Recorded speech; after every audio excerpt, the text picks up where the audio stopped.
So the story I want to share with you this week is about music. And I think that my parents weren't particularly musical, although I was forced to take piano lessons.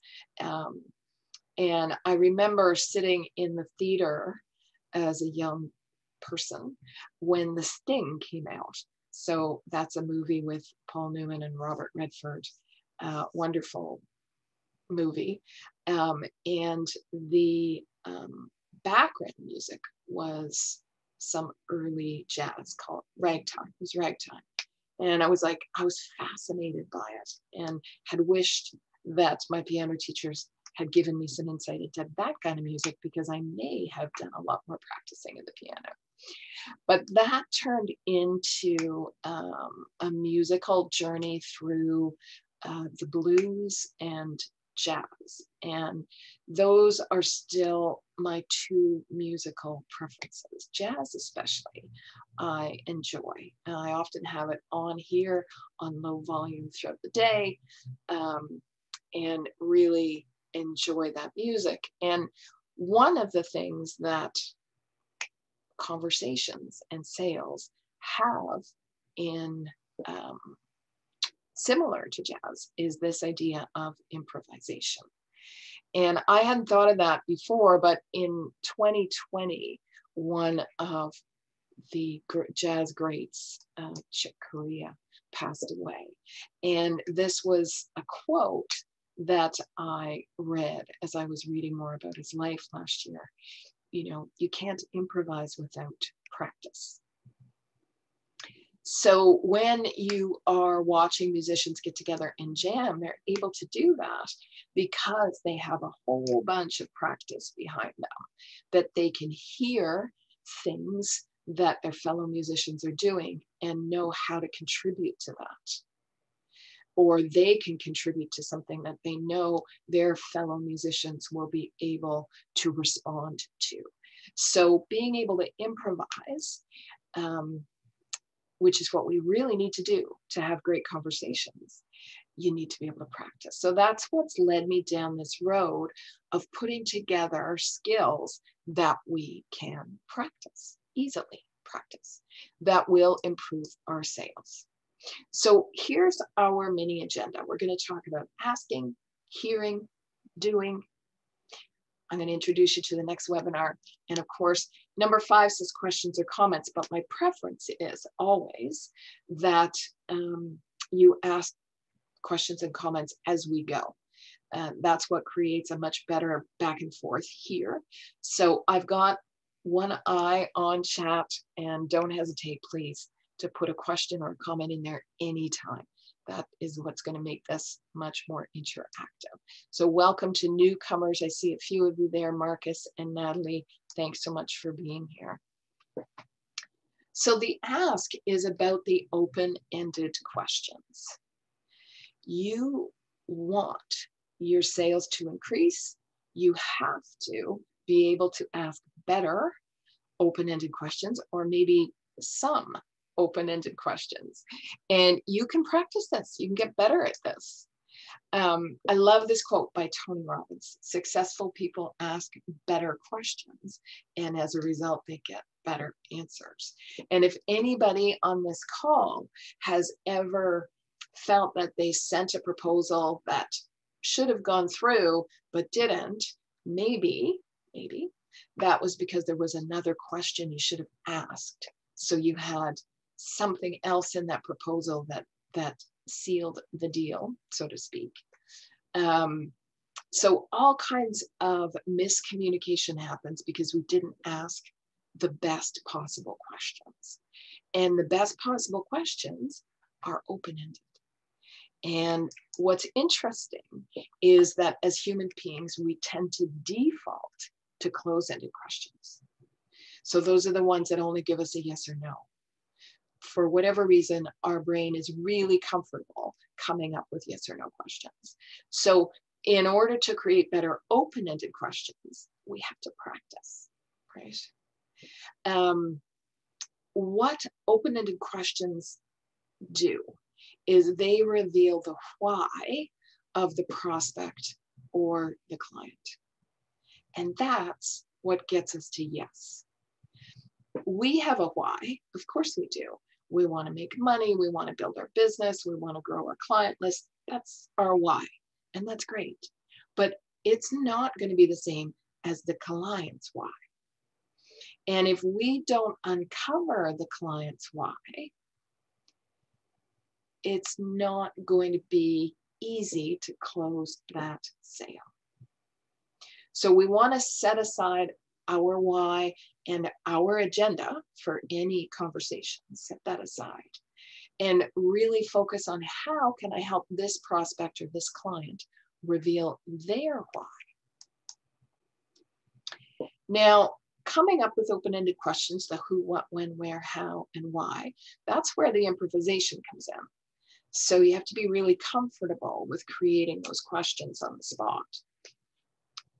If you're not, this is what I call the grandmother of open-ended questions, which is simply tell me more. So you're in a discovery call with a potential client, or you're having an annual call with an existing client, and they share something with you. You can keep that conversation going simply by going, oh, tell me more about that. Really? I hadn't thought of that. Tell me more. The more someone shares with you about a success, a challenge, a fear, anything, the more you are able to uncover their why. And once you uncover their why, you can then present how your solution fits in with that. Now, admittedly, sometimes our solution isn't the fit, and it's good to say that too. It's good for building trust and client retention to say if you're not the right fit. But always be looking for the opportunity to uncover the client's why. So how can we practice this? Many of my clients have had great success starting with family and friends. Use more open-ended questions at home. I'm going to say at home today because many of us are at home. So when you are at the dinner table, or when you are getting breakfast ready, or whenever you're having your conversation with your partner or your children, ask open-ended questions about their day, or open-ended questions about a topic that you're discussing that's in the news. Practice the who, what, when, where, how, and whys. And practice the tell me more. And also really start paying attention to the open-ended questions other people ask you. How do you react when they do? And what do you end up revealing that sometimes you go like, I never thought I would tell them that, or I never thought the conversation would go in that direction. That's interesting. So really pay attention to what happens to you when you're in conversation and someone starts asking you open-ended questions. And keep a list of the open-ended questions that work for you, right? Eventually you won't have to. But certainly if we're thinking about comparing this to music, when you're learning certain sequences of scales or notes or ways of doing things, you keep those around. Eventually you can throw them away because you know them so well. But keeping a list of the open-ended questions that work for you, that you're the most comfortable with, that get you results you know how to work with. If you keep that list for a while and practice them, they're going to seamlessly fit into any conversation you have.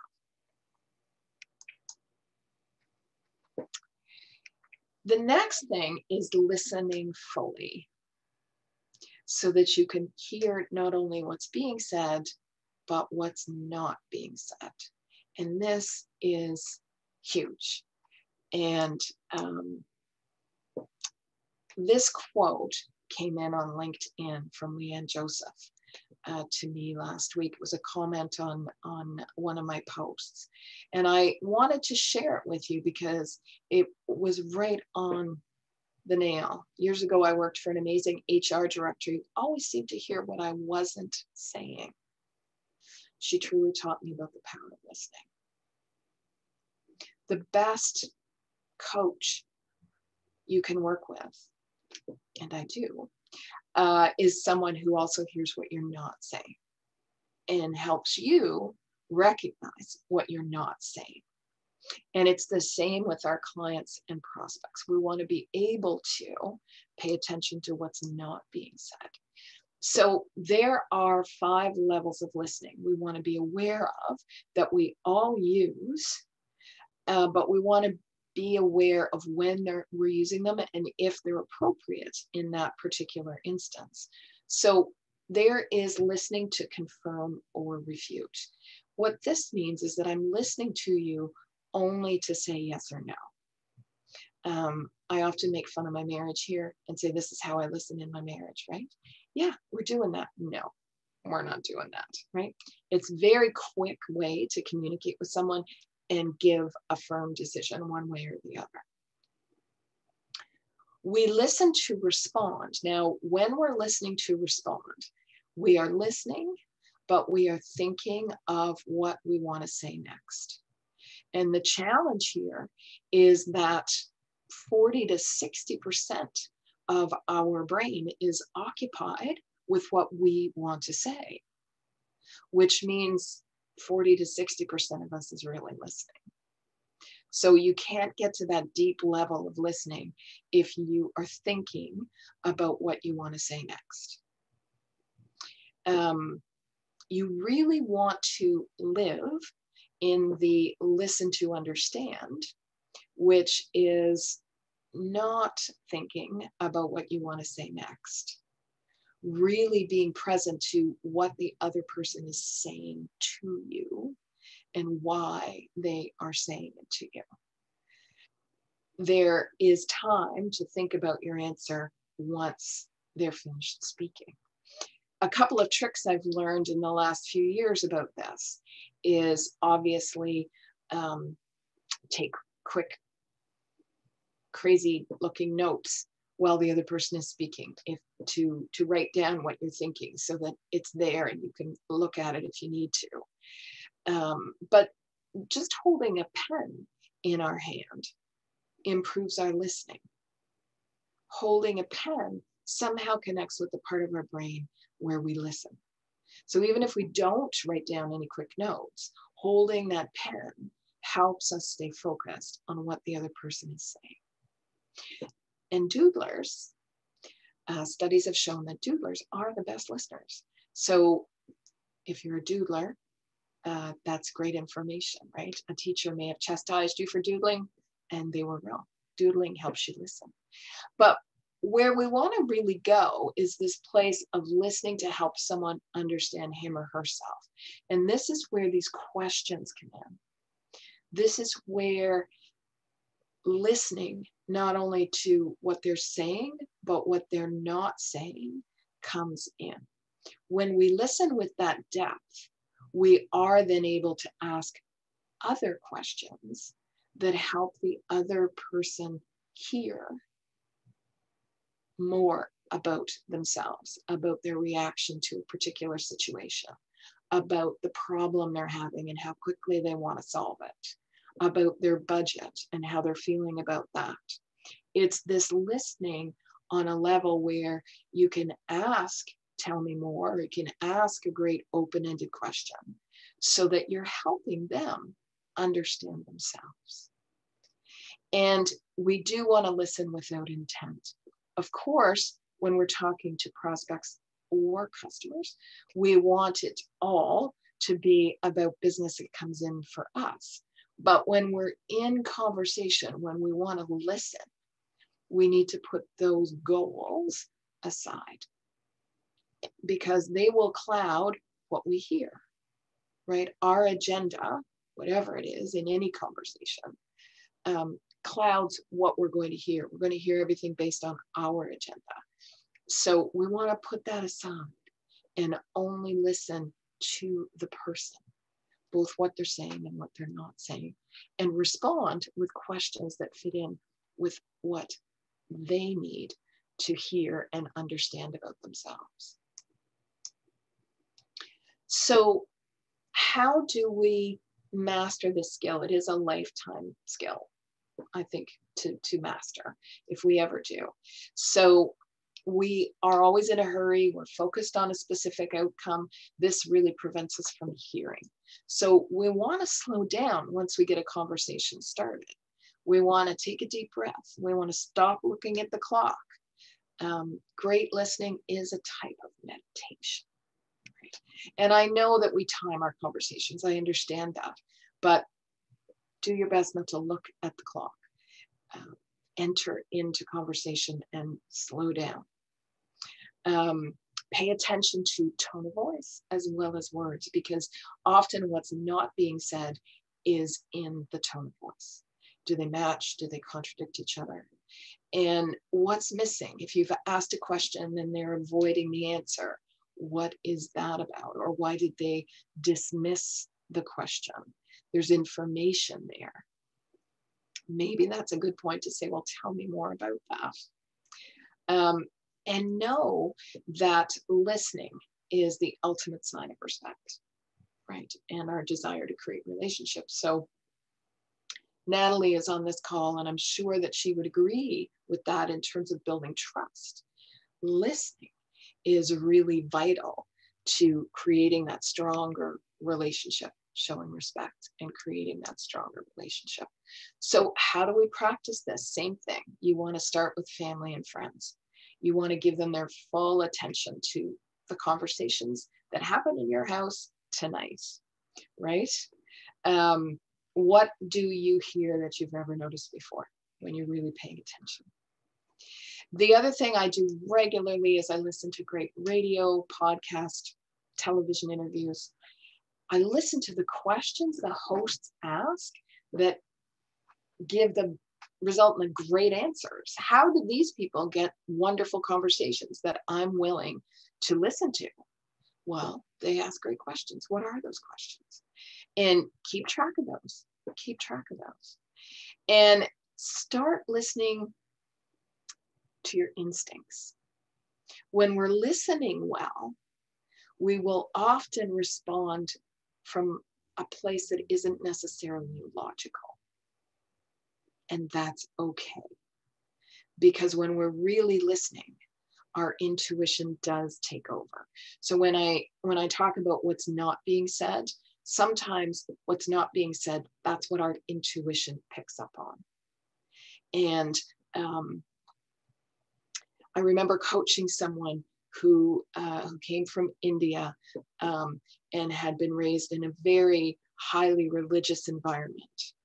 And I was working with him to improve his sales results, but he was so uber polite that all of his conversation was a bit of a distraction because he was so polite with everything he did that the other person was sort of left kind of impatient and wanting to get to the gist of the conversation.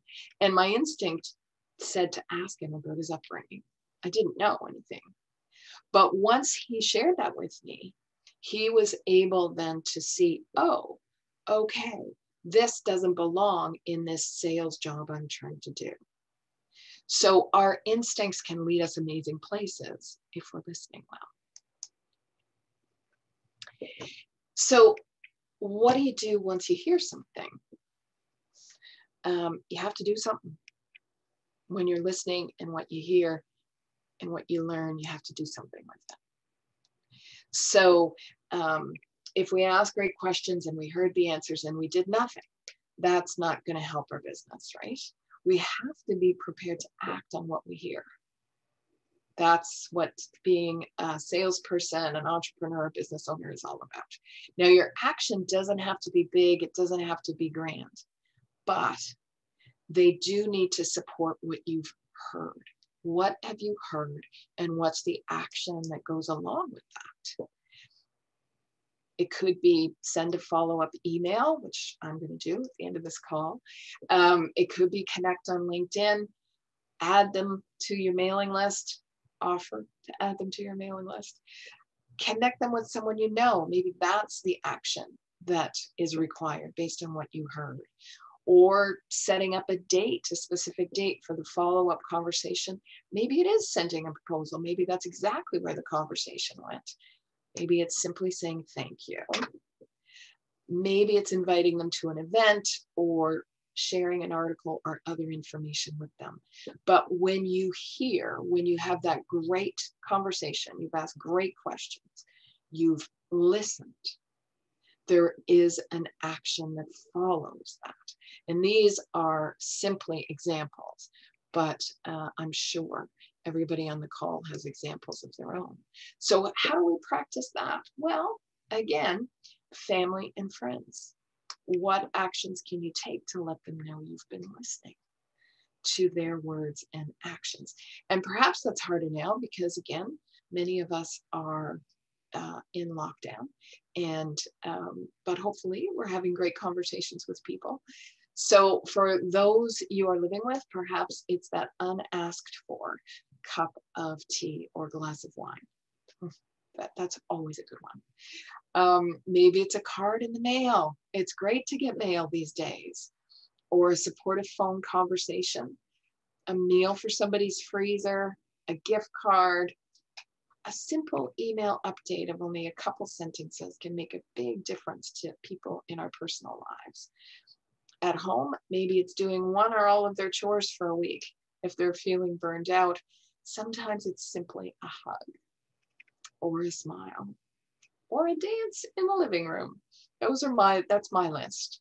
I'd love to hear from you how you might practice the action part of reacting to what you hear. If you've got ideas for this list, do put them in chat. It would be great to hear that, to share those ideas. So those are the top 3 things that I believe that we can consistently practice, and that in practicing them, we can always become better salespeople. We can always become better communicators with our prospects and our clients. Now, questions, comments, any ideas you want to share?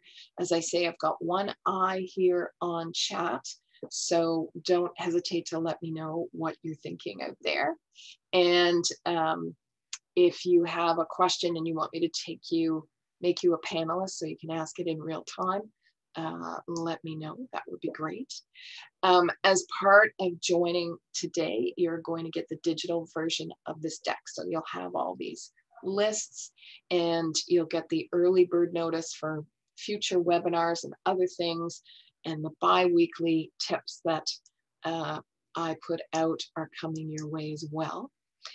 On June 2nd, I'm going to talk about sales skill number 4 and how to practice it. I'm not going to tell you what it is until closer to that date. But as I was putting the list together, I realized, oh, well, it is longer than 3. And there is something else that we should be practicing. So I'm going to introduce you to that on June 2nd. And it is about how we can continually support conversations and keep building the trust and the long-lasting relationships. One of the things that I know to be true after 16 years as the phone lady is those long-lasting relationships. They have such a huge impact on a company, on a sales career, especially when things get challenging, like they have been and are for many of us. Those long-lasting relationships are like they're gold. They're beyond value, really. So how do we keep building those into our community, into our business? Now, we have been putting our past webinars on YouTube now, so this one will be up within the week. And you can now go to this link, or if you search under Inspire Conversation as one word, you can find it as well, which is so fun. I thought we needed 100 subscribers to make that happen, but it's already happened. So great. Yes, here it is. And thanks, Catherine. The 5 levels of listening are very helpful. I review them often because it's such a big part of my work to make sure that I'm listening carefully. So that's great, Linda. Thank you. And one of the things that I love to do is to help salespeople and entrepreneurs and independent professionals figure out their sales process, the one that's going to work for them. Sometimes we've been lulled into thinking that there's a specific way we should all be selling, and that's not true. It is definitely about you. And if your sales process works for you, you're going to do well at it. So I am really enjoying all my one-on-one clients, and they're seeing great success and improvement in their sales process. So if that interests you, don't hesitate to go to the website, learn more, and book a time to talk to me. That would be awesome.